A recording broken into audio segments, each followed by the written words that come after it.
Well, one says one and the other says something completely different. How do you marry them up?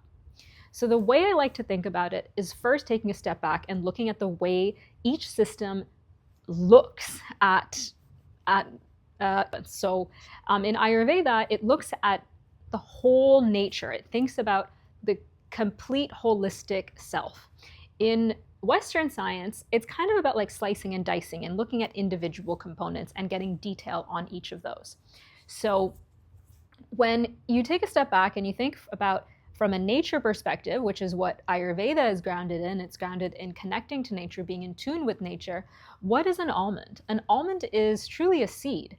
And what happens to a seed? When a seed is ready to grow, well, first of all, it's probably went through a few seasons of cold winters. It needs to be protected from its environment. It's only ready to grow when it's spring, when the environment is moist and warm. And that's kind of like what's happening when you are soaking an almond.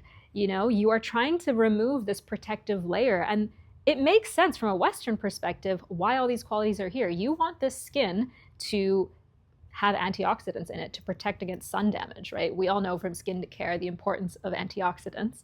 But you want it to be antifungal and antibacterial because then it can withstand its environment. And then when it's ready, the beautiful nutrient-rich inside can grow into a sprout and grow into a tree.